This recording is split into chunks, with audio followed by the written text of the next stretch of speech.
Good afternoon, everybody, and good evening and good morning for those that are in other parts of the time zone than where we are. Topic for our discussion today is one that's very relevant in the Africa context, and it relates to bankability of projects. Bankability is the cornerstone, as we know, of every project, the development of every project, and we'll touch a bit on what exactly is bankability, and then even more so the creation of a pipeline of bankable projects. That it's challenging as it is to create one bankable project, proper bankable, and then to create a pipeline of such projects is even more challenging. On bankability, we certainly will touch on those elements that make a project bankable, the substance of the feasibility study, of the pre-feasibility study leading into the feasibility study, the respective stakeholder engagements, also understanding the respective stakeholders proper. There's very different understandings relevant to the public sector side and their service-orientated mandate. The private sector side, that's generally more a return and a performance-orientated background. And then the respective bodies contributing to that, the funders, what are they expecting and what are they not expecting, etc., etc. So joining me today is a panel that's got a wide range of expertise relating to their respective backgrounds. Each and every one of them has got a slightly different contribution to make to the collectiveness of our discussion today. I'm going to start with introducing the first panelist is Nicole Musk. Nicole is a co-founder of EOS Capital in 2015. She led it as a managing partner till 2022, building the business from a startup to a highly regarded private equity firm. She is, during a tenure with EOS, she was seconded as well as CEO to one of the portfolio companies to lead it during a turnaround. Her current mission is to sustainably develop Namibia by creating jobs for all. She will talk a little bit about that later on. Her specific focus: bring new employment creating projects to fruition through conceptualizing such projects, importantly supporting the developer as well. Nicole has worked extensively in the private sector as well with McKinsey's and Company, Liberty Life and Old Mutual. She is an exceptionally well qualified individual with an MBA, Bachelor of Science, a qualified actuary.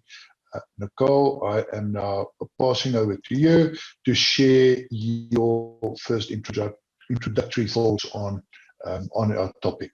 Nicole, thank you. Thank you very much. Thanks for that introduction. As you would have heard in the introduction, I mean, I've now spent the last 7 years building up a private equity business in Namibia. And during that time, you know, we ultimately had 1.1 billion under management, South African rand or Namibian dollars. And one of the biggest challenges that we found was that you actually didn't have the pipeline of projects. Whether initially for our private equity fund and then later for our infrastructure fund and our agri funds, we saw that it wasn't a lack of ideas though. And I think this is what's very key. There's not a lack of ideas and a lack of opportunity in the market. We'd have lots of people. I heard a fun name for them the other day.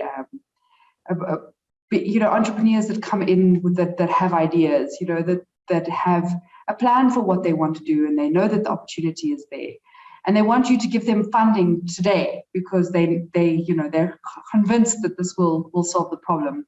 And what we saw over time is that people just don't know how to actually define what is bankable. Everyone has a different definition of what is bankable. Different financial institutions give it a different meaning. And people don't understand that they need to invest money to make a project bankable. They can't just write a business plan and then believe that it's bankable. So we saw a lot of that in that we had a lot of good ideas. We've got people that wanted to implement them. But there was a lack of understanding and ability to actually take projects to the bankable stage, and the definitions were different. There was a lack of capital to actually ensure that you get to that bankable stage, because there is some development funding that's required, and then just a lack of skill. So I think those three things together is what ultimately then, you know, led us to not actually investing the money as quickly as we wanted to, I mean, effectively we became developers and co-developers, and we're moving into that space. So since I've left EOS Capital, that has been my focus, is to actually work with entrepreneurs and promoters and other project developers to actually help them define what they need to do and take the projects to bankability, and work between them and financiers to actually bring projects online. Thanks for that, Nicole. Paul, I want to move over to you.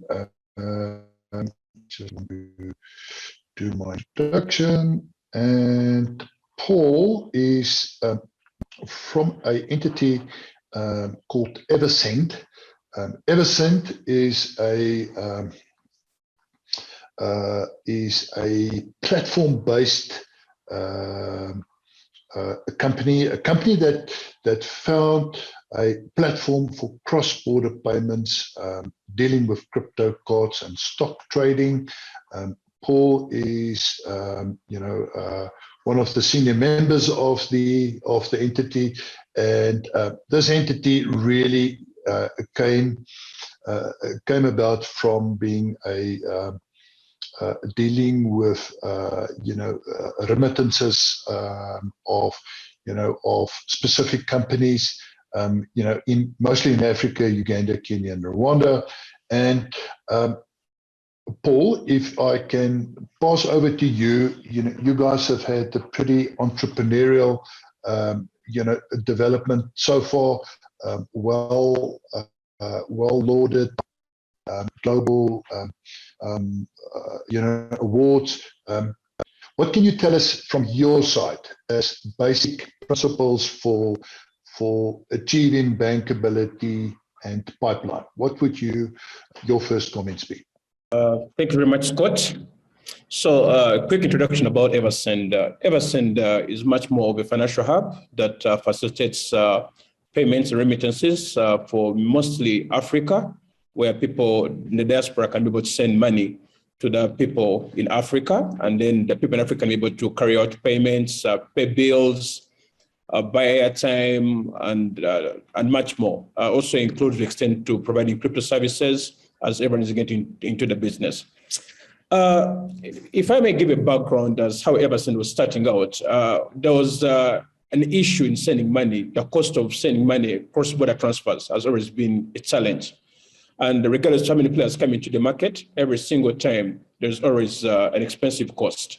And when we started out in 2019, the transactions were relatively low because the volumes were about $0.8 million that we moved that year.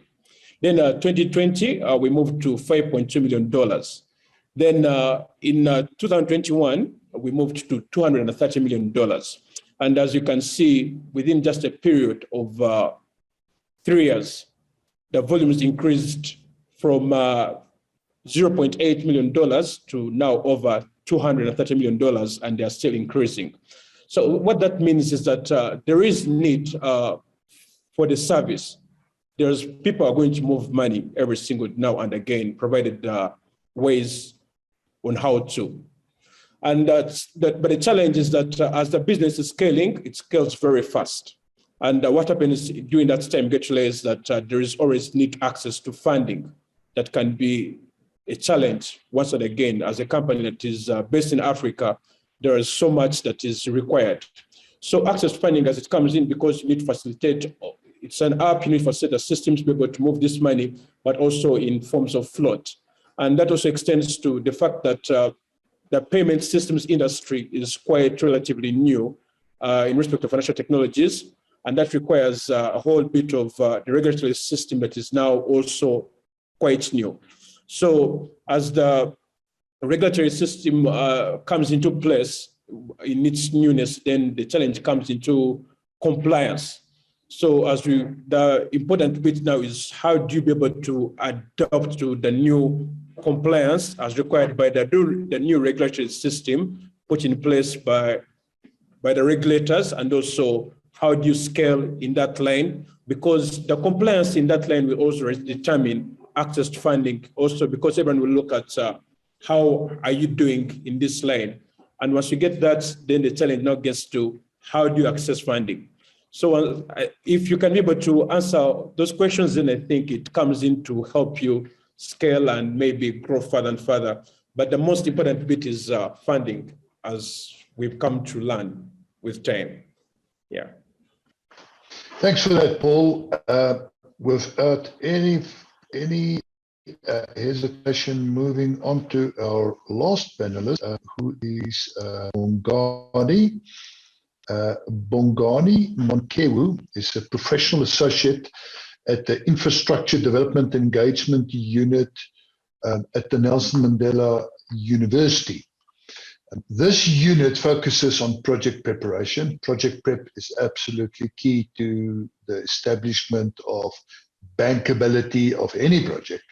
The research to augment industrialization policy and government advisory. Bongani is an electrical engineer of background and also completed his MBA. He's a candidate doctor of the business leadership at the Graduate School of Business Leadership at UNISA, pursuing a research topic and interpretive structural model analysis of critical factors negating bankability of PPPs financed railway infrastructure in South Africa. So Bongani, before we go into detail of your research, I'm keen to hear your basic views, regarding project preparation, as a contribution towards bankability. Thanks, Scott. I hope you don't mind if I just call you Scott. Sometimes I lose the network, or sometimes you break a bit. I hope it's clear as I talk. Yes, just a brief background. I grew up in construction. I grew up in construction as a young boy since standard 7. Right all the way I've been doing vacation works in construction. As a result, in my right age, I established my own construction business in railways. So I'm coming with that background of financing projects in a construction perspective. The basis of my approach in financing projects in my construction times was strictly under project finance that I couldn't even define at the time as project finance. I was just combining the cost, revenue, and profits based on the bill of quantities, and combine that with expertise, the skills I have, the compliance with regards to things like Engineering Council of South Africa, the number of linesmen, call it artisans, and I will package all that and I take it to the bank. And I will say to the bank, listen, this project, it's about what, 60 million rand. We can execute it. We just need about 10% of the cash flow for the first few months until we are on the positive. And based on that, without all other things, so I'll explain, this is how we'll execute. This is the methodology we'll use, combining all the expertise. Therefore, ultimately, I will get financing and I'll have to manage my cash flow. That's the basis of where I then fall in love with the project finance. It's as simple as that. And times I wonder why we are not doing this thing as simple as that. So my MBA dissertation basically was on the PPP financing for railway infrastructure in the African continent. And I was explaining this PPP, how it should be. And further on, up to a point, then now I advance it to the doctoral degree. Project preparation is fundamental. I want to believe project preparation is very complex, but it encounters all these things that I used to package them to my banker to a point and that I end up having guarantee. you know, the bank end up giving me guarantee. Here is a guarantee. I mean, the construction firm I was running at the time ended up becoming CIDP grade 8, last grade to be the top grade in the country. I mean, we're the second best electrical railway company in South Africa. So what I'm saying, Scott, is project prep is complex, but we're making it too complex. Amongst the things that I think I'm very much keen to share here is, as we deal with bankability, I see the word sustainability there. In my vocab, always when I deal with bankability, I always bring along investability, because I'm always of the view that investability talks more to sustainability. I've seen sustainability there. But I want to share more around, briefly as we carry on, what are the barriers to this bankability? What are the critical success factors within this bankability, of which project prep would be part of them? And I'll just zoom in South Africa, for example, and just deal with the actors within the infrastructure rollout in the South African context. I should pause there, Scott, for now. Bonnie, thank you. We'll come back to some of those factors. I can see your approach is a very much a more hands-on involvement approach. I think if we can just sit back and look at what we've basically said right now. What we've said is Nicole, if I look to your specific chains of actually getting much more actively involved in the development of projects. That's quite unique. That is the classic PPP pipeline type sort of project we're talking about is a project that is being developed by the sponsor owner in government, whomever they may be, who will have a team of advisors that deals with all the various disciplines, and they will be doing that. And they will be developing those projects to their best knowledge, to the overall objectives. They should, I'm not convinced they always do, but they should engage with the private sector, as often as they possibly can to receive that input to further the quality of the bankability of their project. That private sector also include engaging with the financiers, and at the end of the day, that project should have engaged widely with every possible stakeholder involved to make sure that that all of that knowledge base and intelligence is built into that project. And then I believe you've got something that is likely to be closer to bankability. Multiples of that, I think, becomes a little bit more challenging. I think Africa, as it is, already struggles with the first creation of a bankable project. Multiple projects, pipeline, means we need to be more careful, and we need to be more selective, and we need to make sure we do the right things rather than all the things. I think Africa in particular struggles with that concept of prioritizing which are the right ones to go for, where is the best achievement of of the overall objectives, the best eventual value for money. We talk about value for money in bankability. So what I wanted to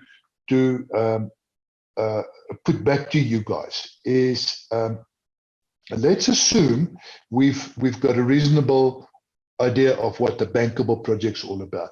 What do you think are the key things that needs to be incorporated in developing multiple projects, the real pipeline?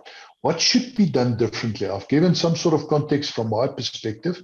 I'm very keen to hear your perspective. Nicole, let's start with you again. Okay, so from my side, I think there's a couple of things. So, I mean, we actually looked at a number of the Namibian projects which government was trying to develop from a PPP perspective. And what we saw was very much similar to what was happening in the private sector, is that there wasn't an understanding of how to actually take these projects to a bankable level.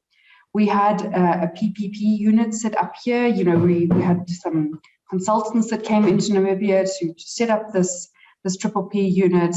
And there were a number of projects that were put into the unit, but the reality is those projects were very far from being bankable. They were sort of ideas, they were wishes that the various ministries had.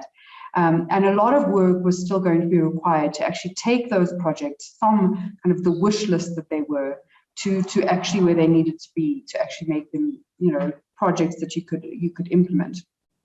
So for me, it still comes back to the same sort of thing. So you're sitting with a lack of understanding in the ministries themselves on how do we actually make a project bankable, what actually is classified as a project that you could get proper funding for.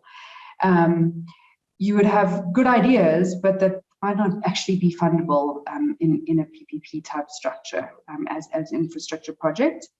Then there was actually a lack of the development capital. So what we're seeing here is that we're seeing the government putting in place a project preparation fund, which is supposed to help to take some of these PPP projects to a bankable stage.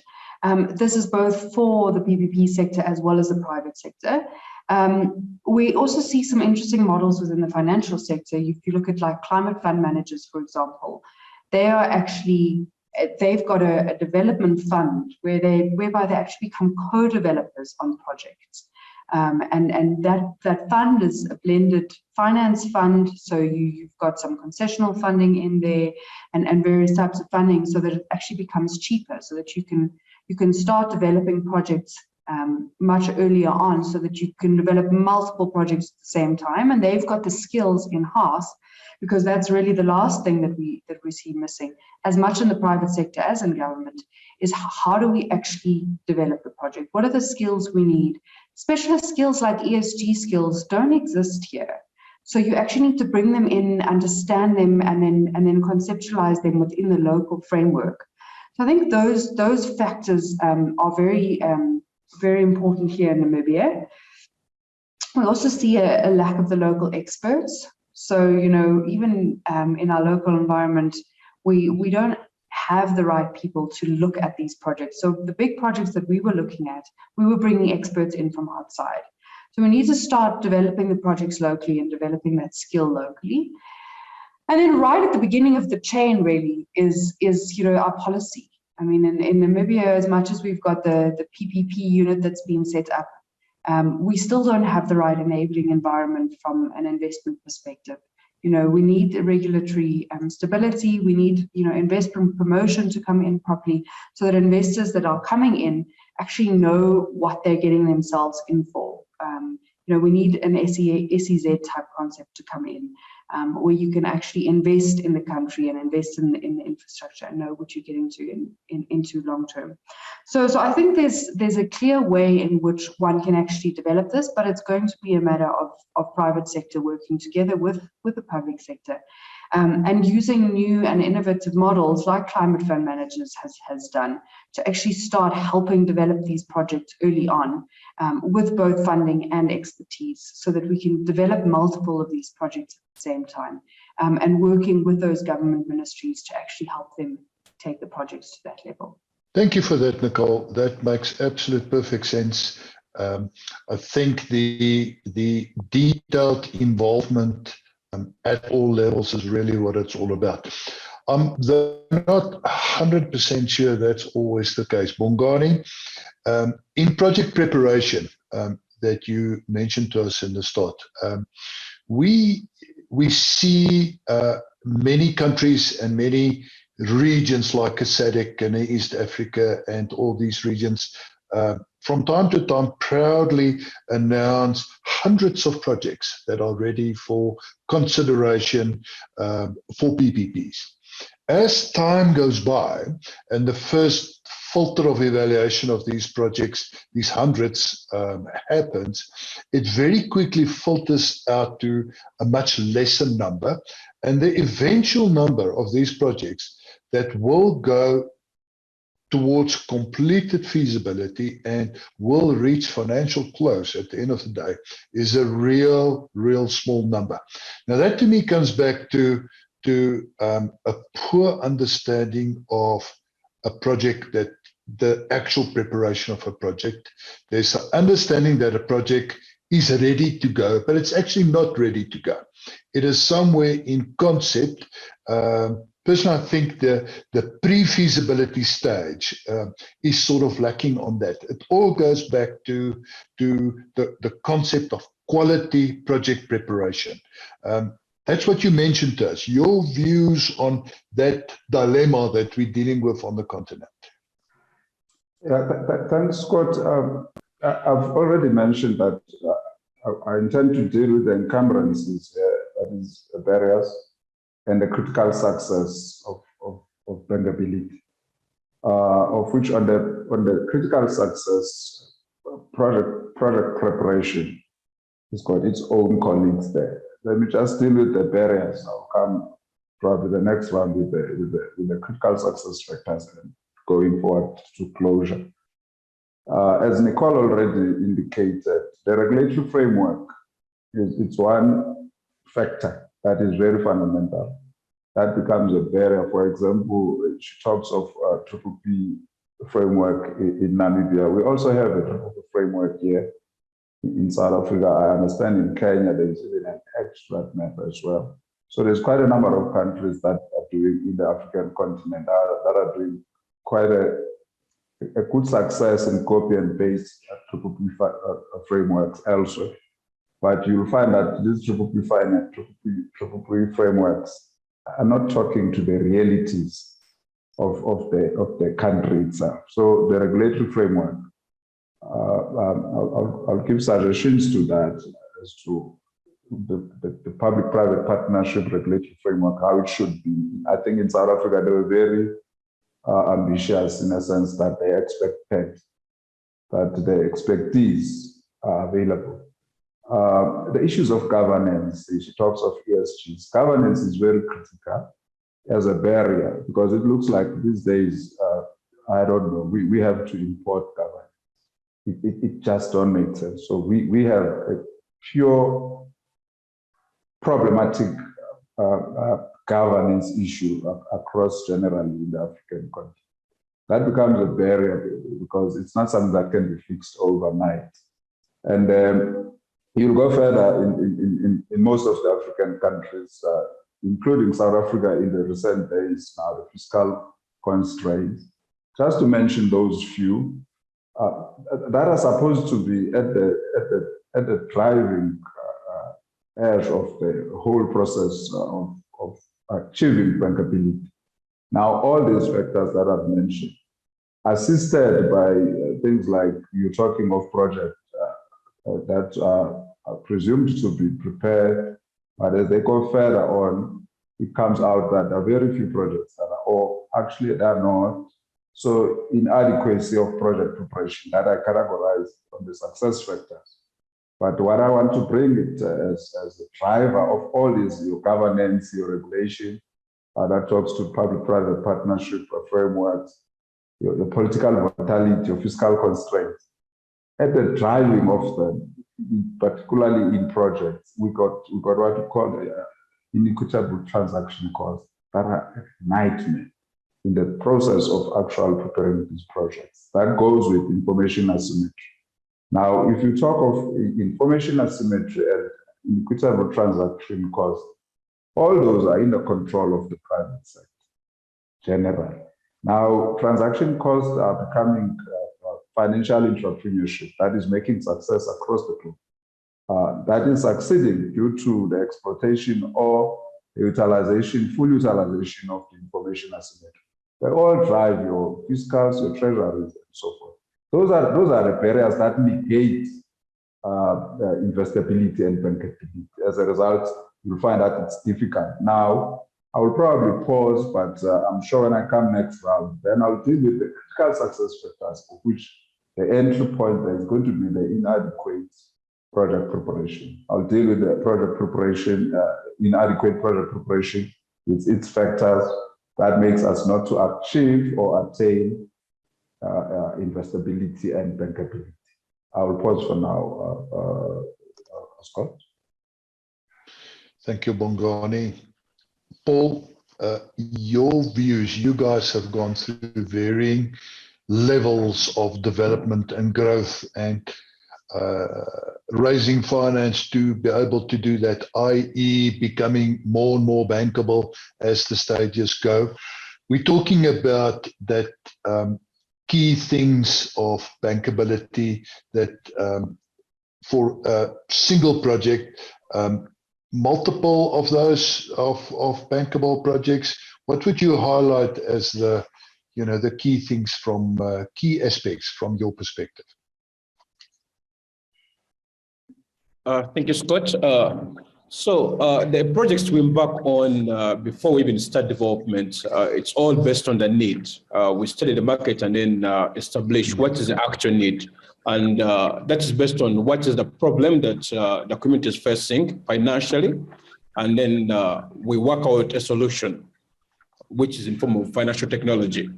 But while doing that, most of the times you get to realize that the need is always a lot, and then we tend to grow further. We scale a bit faster than what is expected. So in certain instances, as my fellow panelists have mentioned, the challenge goes back to the regulatory environment becomes a challenge at times.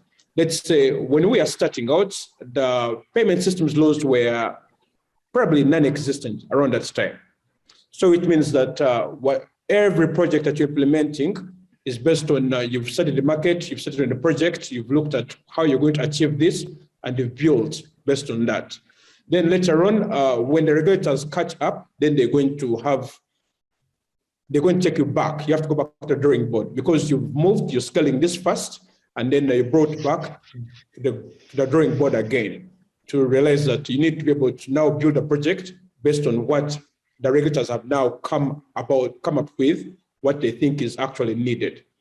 And then that at times can hinder development because at times what regulators want is much more restrictive based on what you had done before. So you have to scale back on some of the products that you had worked on, regardless of the need. Then the other bit goes back to access to financing.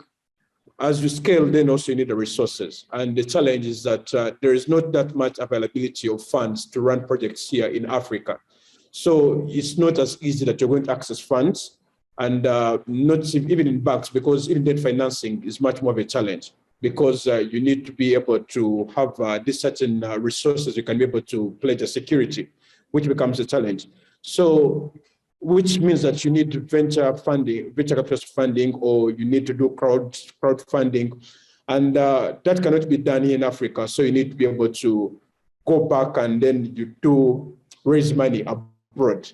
And it also comes in the challenges of after raising that money, having it to come back and be able to invest it in the business so that it can be able to proceed as you're scaling further and further. So I think if we can be able to figure out those two of much more of regulatory engagement so that as you scale, they're also involved, you move with them, and then more so as funding being easily accessible, then I think every project that you embark on there's no project you embark on that is not really bankable by the time you start. So, but then there are just limitations. But then if those limitations can be removed, then the success story is always, as you can see, it becomes better and better along the way. Yeah. Thanks for that, Paul. I want to also highlight the one point you made right at the beginning of your answer now, where you identify the need. You know, I think too many projects are started or are conceptualized without truly understanding what is the need. You know, so core part of bankability is to analyze that need proper and to really understand, are we in transport? Are we doing the right mode of transport? You know, how do we compare bus to road, to train, and to et cetera. Guys, moving towards the latter part of our discussion, I want to raise 3 points, and you can then all react to that and give some of your opinions on that. The first thing I want to raise is all of us attend conferences and all of us participate in these discussions. And it's always the same story that comes up. Why are we struggling with bankability? Why do we not have properly prepared projects in Africa? Personally, I believe one of the major reasons for that is there are a few major reasons, but one of them is because there's no accountability. At some point of time, we have to keep the sponsors and the owners of these projects accountable for what they do and what they don't do. You cannot set out to deal with your stakeholder clients, the people that needs the service, and you're at no point of time accountable for what you've done. So I will raise the argument that accountability lacks in the public sector for non-delivery of what you should be doing. The second point I wanted to raise is a bit on the point that Mongani raised. In my opinion, too much of an emphasis, and maybe it's my advisory bias that's coming out now. I'm not going to hide that, because I think a lot of project failures can be allocated and attributed to lack of proper preparation, and a lot of lack of proper preparation is where shortcuts were taken in appointing proper advisors. However expensive it may be, I think that is small monies to be paid to ensure a properly prepared project is generated that can go through the procurement and bankability process, etc., etc.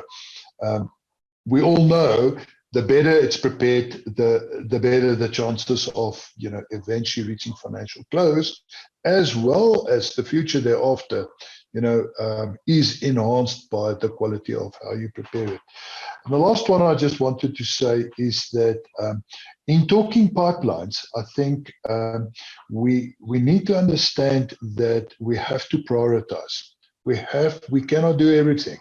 And right now, post-COVID, and with the war that's going on in the eastern part of the world, lots of our basic resources are under stress and will remain under stress. And some of the impacts of that is potentially crippling on our continent. So we have to think smart as to how do we develop our pipelines and think a little bit differently of making sure we do the right thing. So I want to leave you with expensive. I don't believe it's necessarily in the long run truly expensive. There must be accountability, and we thirdly have to think differently with the limited resources we have. Now, in your closing sort of comments from each and every one of you, your views on that and everything else we may have missed. Nicole, if we can start with you first again, please. Yeah, thanks. I agree with you. So I think those are very pertinent points that you highlight. I mean, for me, it almost goes one further than that with accountability. Is actually understanding within the ministries what are you really accountable for from a service delivery perspective, and what projects do you then need to define within that? Then even go down to project level. For me, I mean, I've tried to work with some of our ministries here and actually defining the projects that need funding, because I had some grant funding. And I mean, and it can be challenging because, there's grant funding available. And, I've spoken to some other donors that have said, we've given, say, 40 million euros or something like that, and 2 of it has been spent. So, the rest of it will just disappear. And that's not a story that's unique to Namibia. It's a very common story across the continent. And that comes down to actually being accountable from a government perspective in terms of service delivery and seeing that happen. I mean, it's not all ministries, I think a lot of people are already trying to make it work, but accountability is definitely a challenge. And then prioritizing, I think from that side, what I see is that some of the projects that were put forward here are actually very much competing with private sector. And it becomes a question of what really are the infrastructure projects that should be done in a PPP structure, what can actually be done by the private sector, and what does government need to do that doesn't fit a PPP structure. So I think there might be a filter even before you get to does it reach bankable stage, and should it be in the structure that we're looking at. So I think there's many questions there, and it does come down to a matter of having the right advisors and then actually following the advice of those advisors that come in. We, as I said, we've had, advisors here setting up our PPP unit for a while, but we haven't had a single PPP project yet. So there's definitely a gap in terms of, has it actually been done? Are we then following it and then bringing the right projects forward that actually are the ones that are going to move the needle? And our policymakers actually taking the time and the accountability for figuring out what those projects are that are going to move the needle for the country. So I think there's lots of work to be done here, but I do believe that there's a road that can be followed to actually getting these lots of pipeline projects there, but it comes down to, as you said at the beginning, we can't talk at conferences anymore. We actually need to go out and do it. Yeah, Nicole, that is absolutely so true. We've enjoyed enough cookies and coffee at conferences and repeat the same stuff, and it's time that we start asking ourselves maybe the different questions. The difficult ones. Are we? What do we really achieve? How do we go the next step? How do we rather start celebrating at conferences our success stories, and what we have, how we've gone about it, instead of, repeating the same topics. Bongani, you were going to share with us some success factors. Now, so please do so. We will, and as part of your overriding closing comments, I will have one more last, word from everybody, but just some of the success factors that you were keeping aside for now. Thanks, Scott. Just to pull from Nicole, the regulation, just a quick one on that one. I think for any success, as I close the barriers that I've somehow indicated to the PPP framework, for example, I want to believe, I think I made some recommendations elsewhere too, that government needs to deal with, you mentioned accountability, I'll mention agility that goes with the cutting off of red tapes. Because now we need a situation where government appropriately regulates and government appropriately deregulates for any success of the PPPs. For example, in South Africa, we have a PPP regulatory framework that is too bulky. And I'm of the view that appropriately, that PPP unit and treasury in South Africa are supposed to be sector focused. So I'm of the view that we need to have a railway PPP, like we have an energy PPP in South Africa that is celebrated. It's got its own things in any case. The purchase order and how it's guaranteed, but let's leave that, but it's a success. So energy is a PPP framework regulation, railway regulation, and you go sector by sector. You see, so in that way, you appropriately regulate and you appropriately deregulate. Now, where the regulation will probably be applied the most, or regulation will be applied the most, particularly when you deal with private sector, because public sector and private sector, there's always a trust deficit that is always there existing, of which is justifiable. So when there is trust deficit, the principle of regulation and deregulation applies the most, because times capital must be punished. Times capital can they do as they wish. Now, coming to the success, how do we then celebrate? Of course, it's a fact that critical to the success of bankability is project preparation. Project preparation in so many African countries is being seen in a gloomy picture. It's very much inadequate. Project preparation, it goes with other factors like your traffic determination. Now, let's give an example of how train in South Africa. There are instances in so many cases, particularly you talk of transport, where projects are undercapitalized for them to be approved for fiscal purposes. I mean, I can say this, how train was very undercapitalized. We've got so many projects that are undercapitalized. Where they're undercapitalized, in most instances, the traffic is overestimated. Now, the traffic determination is one of the areas of focus. Now, how do we deal with that?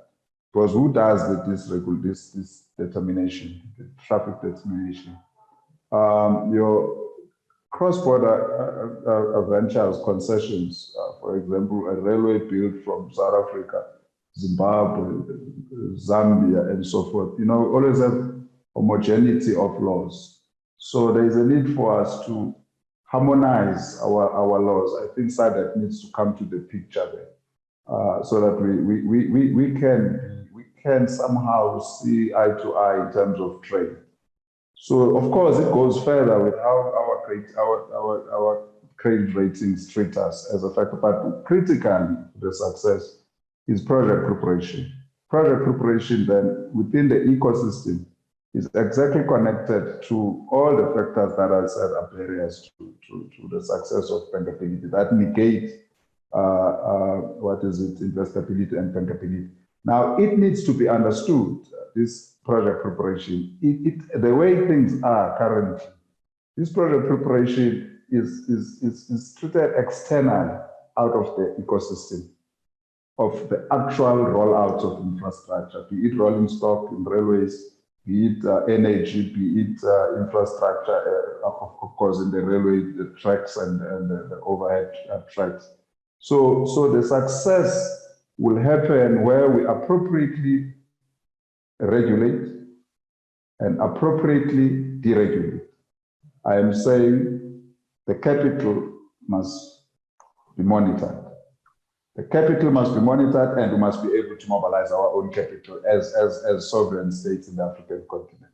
And in so, I think somehow we might be better off to see how then the importance of bankability is.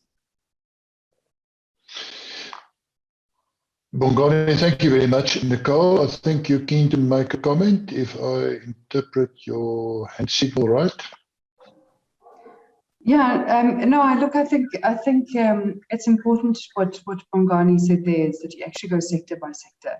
I think this blanket approach of trying to solve things at the macro level doesn't always work. And I think that's something that we're doing very well here at the moment, is the focus on green hydrogen and sorting that out for the country. You know, you really are then able to hone in, make a few things happen, you know, bring success stories to the fore, and then move across. So I agree with that approach, that we actually, you know, go sector by sector, rather than trying to look at one legislative framework across. So I do think that then might allow you to actually have successes within those sectors and also get expertise within those sectors so that you can do it again. I mean, South Africa has been very successful in some of their energy programs in doing exactly that, and actually setting up implementation offices that can support. I was about to make that comment that we've got 10 years of renewable IPP procurement behind us. I think mostly, and I'm talk South Africa now, I think there's a wonderful blueprint there of something that mostly worked better than for those areas that it did not work, and people can learn from that. I think it is a process that Africa should use, for itself. So I think we've reached the end of our discussion. I find it very interesting to hear some further definitions of accountability, to get the authorities to define accountability themselves as well. I think that is very true. We all assume everybody understands and knows. maybe that is where one of the great mistakes that we make. The same, Bongani, I completely concur with your sectoral approach. There is the more an economy develops, the more it needs that. We're seeing the IPP energy approach in South Africa being copycatted for the student accommodation. It's exactly the same approach. Instead of megawatts being procured, they are procuring student beds. And it's fascinating to see the same principles are being applied.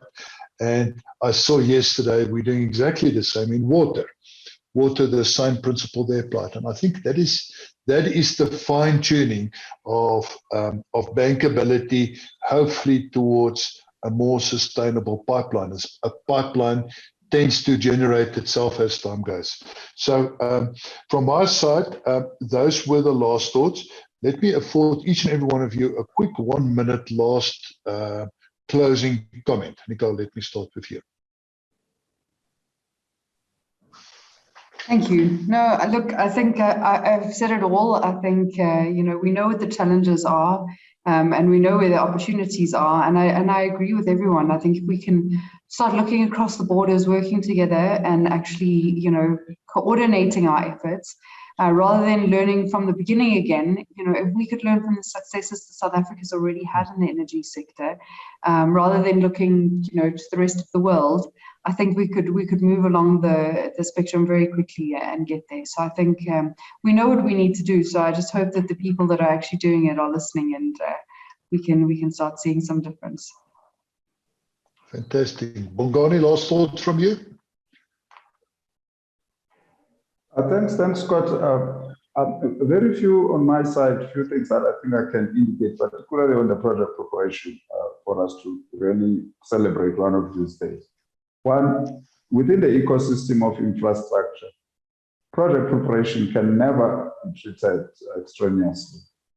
Project preparation is the engine of that ecosystem. It has to be central to that. To project preparation, it's not about the political expediency of some regime.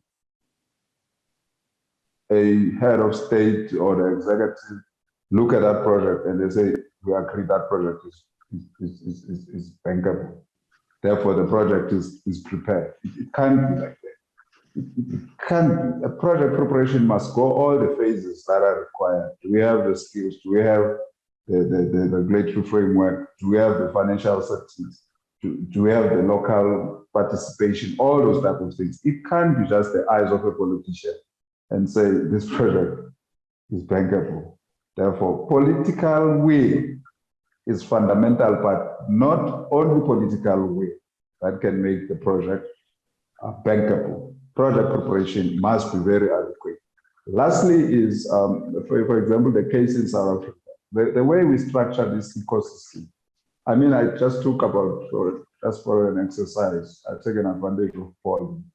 I just zoomed in, I took 9 hectares in the infrastructure setting of South Africa, where I took like a treasurer. We're trying to make use of infrastructure in South Africa as a flywheel to recover the economy. I mean, we're in crisis. Now I just took in your treasurer, your public works and infrastructure fund, infrastructure South Africa, the industry, the private finance, etc. I came up to 9. Strangely, what I found out as I just ran a desktop research on that,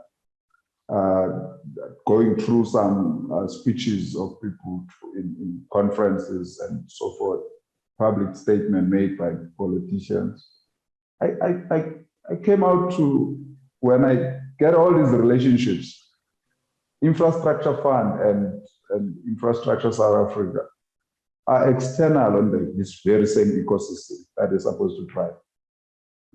National Treasury and Public Works are the key drivers of this system that government announced that we need to attract private sector to boost the financing because our fiscal system trade is in crisis. Now, those are the type of things that are not convincing. So there's a lot of misalignment in the process. So it happened across country to country. So fundamentally, what I'm saying, alignment, what I'm saying, political will doesn't mean project prep. What I'm saying, project preparation is adrenaline of the infrastructure rollout. Good stuff, Bongani. Thank you very much. Panel, thank you all. It's been enlightening some of our thoughts here. It's one of those topics that I so wish one day we can talk about that as a given building block, and we can share some of what we've achieved as a result of that. But it all starts with proper bankability in that. So thank you very much.